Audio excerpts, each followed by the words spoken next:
Good morning student, tenth class student. आज हम एक महत्वपूर्ण टॉपिक करने जा रहे हैं। आज हम लोग सीखेंगे कि how can we make our equation more informative. तो ऐसे कैसे हम इक्वेशन लिखें, केमिकल इक्वेशन, जिसके द्वारा हम ज़्यादा से ज़्यादा जो इन्फॉर्मेशन है वो एक्सप्रेस कर सकें। तो चलिए हम लोग स्टार्ट करते हैं। तो a chemical equation can be made more informative by the adding additional information by the chemical equation. This is done as follow. तो निम्नलिखित तरीकों के द्वारा हम लोग देखेंगे कि हम अपनी किसी भी केमिकल रिएक्शन को ज़्यादा से ज़्यादा इन्फॉर्मेटिव, ज़्यादा से ज़्यादा एक केमिकल रिएक्शन के दौरान किस प्रकार से हम इंफॉर्मेशन दे सकते हैं। सबसे पहले reaction condition. The information regarding the temperature and pressure and catalyst etc. is provided by the above the arrow separating the reactant and product. The reactions takes place at T degrees Celsius and pressure P atm pressure and presence of the catalyst can be described as follow.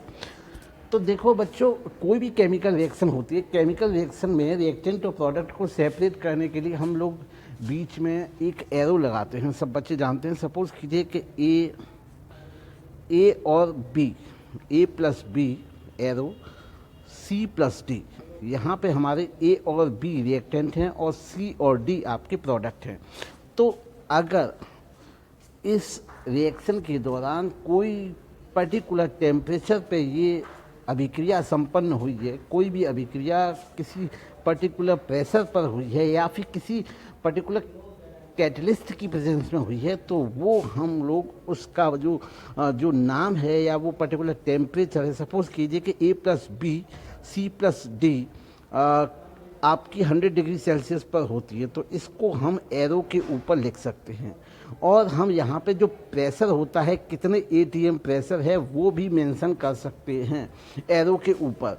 और यहाँ पर हम अगर arrow temperature और pressure को mention नहीं करना चाहते, यहाँ पर हम लोग अगर सपोज कीजिए कि हम किसी पर्टिकुलर जो कैटलिस्ट है, कैटलिस्ट को हम लोग प्रेजेंट करना चाहते हैं, लिखना चाहते हैं, तो हम यहाँ पे उसका भी नाम एरो के नीचे हम Fe या फिर कॉपर या जिंक अमलगम, कुछ भी कैटलिस्ट का नाम लिख सकते हैं। तो हम जब ध्यान रखें, जब भी हम कोई केमिकल रिएक्शन लिखें, केमिकल रिएक्शन लिखते समय हम लोग ज़्यादा इन्फॉर्मेशन एक ही केमिकल रिएक्शन के द्वारा कैसे दे सकते हैं। तो उसका जो पहला सबसे बेस्ट जो तरीका है कि अगर सपोज़ कीजिए कि हम को उस पर्टिकुलर केमिकल रिएक्शंस के टेम्परेचर, प्रेशर, या हम लोग कहें कि जो रिएक्टेंट है, रिएक्टेंट में कौन सा कैटलिस्ट इस्तेमाल हुआ है, उसके बारे में जो भी इंफॉर्मेशन है हम लोग एरो के ऊपर लिख सकते हैं। फॉर एग्जांपल जैसे हम लोग देखते हैं कि हेबर मेथड के द्वारा हम लोग अमोनिया प्रोड्यूस करते हैं। ये एक इंडस्ट्रियल मेथड है और यहाँ पर हम लोग देखते हैं कि नाइट्रोजन और हाइड्रोजन आपस में रिएक्ट करते हैं अमोनिया बनाने के लिए अंडर द स्पेशल कंडीशन। तो temperature should be 450 degree Celsius, pressure should be 200 to 900 atm in the presence of the catalyst a mixture of iron and molybdenum. तो ये जो रिएक्शन है उसको हम लोग ऐसे लिख सकते हैं कि सपोज कीजिए कि अमोनिया बनाने की यहाँ पर N2 नाइट्रोजन और ये आपका हाइड्रोजन आपस में रिएक्ट करता है। रिएक्ट करने के बाद में ये रिएक्शन जो होती है वो लगभग 450 डिग्री सेल्सियस पे संपन्न होती है और यहाँ पे जो प्रेशर होता है वो आपका 200 atm से लेकर 900 atm तक होता है। और अगर हम यहाँ पे कैटलिस्ट की बात करें तो कैटलिस्ट में बच्चों को बता दूं, कैटलिस्ट एक ऐसे सब्सटेंस होते हैं जो कि केमिकल रिएक्शन में भाग नहीं लेते हैं, लेकिन उस केमिकल रिएक्शन की जो रेट ऑफ रिएक्शन है, जो अभिक्रिया की जो स्पीड होती है, जो अभिक्रिया की जो दर होती है, उसको इन्फ्लुएंस करते हैं, वो अभिक्रिया की दर को बढ़ा देते हैं। तो हम लोग यहाँ पे देखते हैं, हमने आपका Fe आयरन और मोलिब्डेनम दोनों जो कैटलिस्ट है उनका इस्तेमाल यहाँ पर किया है। तो यहाँ पे हम लोग देख सकते हैं कि नाइट्रोजन और हाइड्रोजन आपस में कंबाइन करने के बाद 450 डिग्री सेल्सियस और 200 से लेकर 900 डिग्री एटीएम और आपका फेरिक और मोलिब्डेनम कैटलिस्ट की प्रेजेंस में ये आपके रिएक्ट करते हैं और रिएक्ट करने के बाद में आपकी ये अमोनिया को प्रोड्यूस करते हैं। यहाँ पर 2NH3 2 mole of ammonia is produced in this chemical reaction. Now second thing is physical state of reactant and product. तो यहाँ पर ज़्यादा से ज़्यादा इंफॉर्मेटिव हमारा जो लक्ष्य है, ज़्यादा से एक केमिकल रिएक्शन के द्वारा ज़्यादा से ज़्यादा हम इंफॉर्मेशन प्रोवाइड करवाएं। तो यहाँ पर हम लोग फिजिकल स्टेट रिएक्टेंट और प्रोडक्ट की मेंशन कर सकते हैं। Information regarding the physical state of the reactant and product can be provided by using the letter S for liquid, S for solid, L for liquid, G for gas and AQ for aqueous for solid, liquid, gas and water respectively. At the end of the formula the substance is involved. For the example, sodium metal react with the water at the room temperature to produce hydrogen gas and sodium solution hydroxide in the water and complete chemical reaction. तो यहाँ पर हम एक chemical reaction जो कि एक room temperature, अर्थात room temperature को हम 25 डिग्री सेल्सियस मान लेते हैं। तो यहाँ पे हम लोग देखेंगे कि यहाँ हम लोग 2 एटम हम लोग लेते हैं सोडियम के और 2 मोल हम लेते हैं आपका H2O वाटर। और यहाँ पर जो सॉलिड सोडियम है, सोडियम के आगे यहाँ पर हम बेस में लिख सकते S। ये जो वाटर है वो लिक्विड होता है, इसको हम स्मॉल l। और जो आपके जो प्रोडक्ट बनते हैं 2NaOH, ये आपका कास्टिक सोडा है, ये भी आपका लिक्विड फॉर्म में पाया जाता है। तो यहाँ पे AQ का मीन्स होता है आपका एक्वस अर्थात जलीय, और यहाँ पर हाइड्रोजन गैस, तो हाइड्रोजन के नीचे हम लोग G लिख सकते हैं।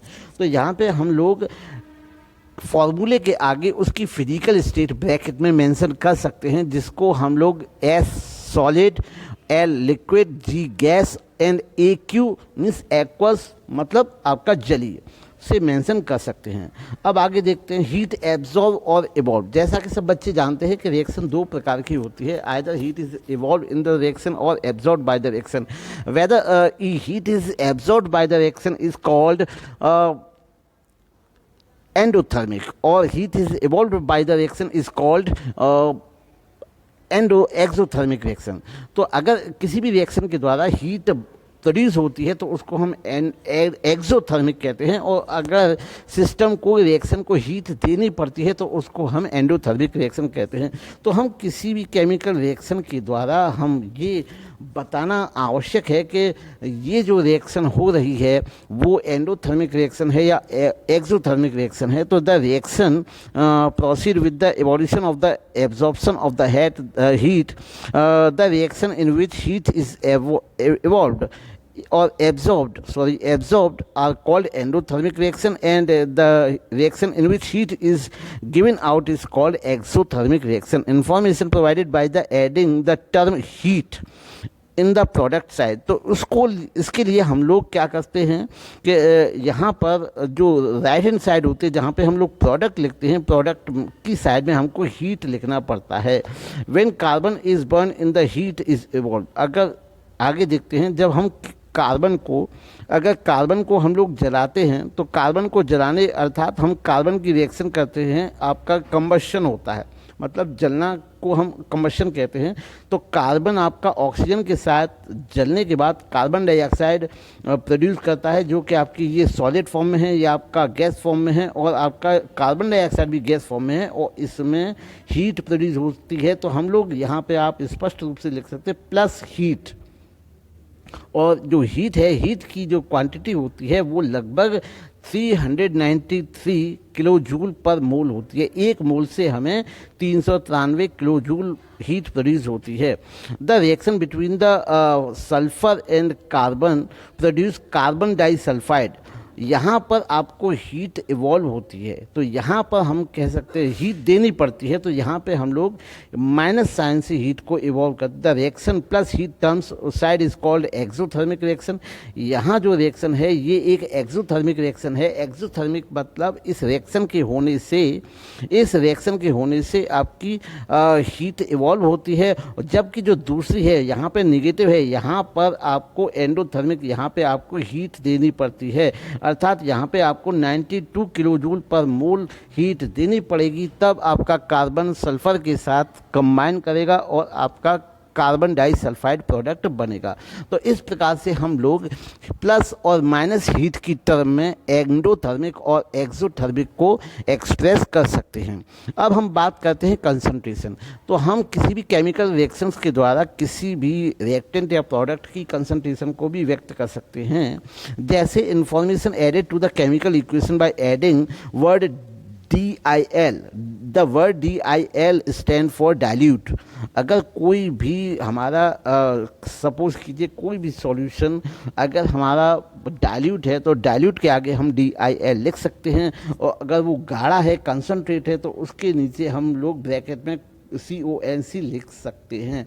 ये आपका कंसंट्रेट सॉल्यूशन और डाइल्यूट सॉल्यूशन को एक्सप्रेस करेगा। फॉर हम लिख सकते हैं कि जैसे ये आपका केमिकल रिएक्शन है जिंक सॉलिड स्टेट में है, और यहाँ पर हम लोग देख सकते हैं कि ये DIL अर्थात यहाँ पे हम लोगों ने डाइल्यूट हाइड्रोक्लोरिक एसिड का इस्तेमाल किया है, और डाइल्यूट हाइड्रोक्लोरिक एसिड की प्रेजेंस में जिंक सल्फेट और आपका हाइड्रोजन गैस इवॉल्व होती है। अब हम देखते हैं rate of reaction. In this information cannot be commonly added to the chemical equation. Sometimes, however, the term fast and slow may be added to the arrow.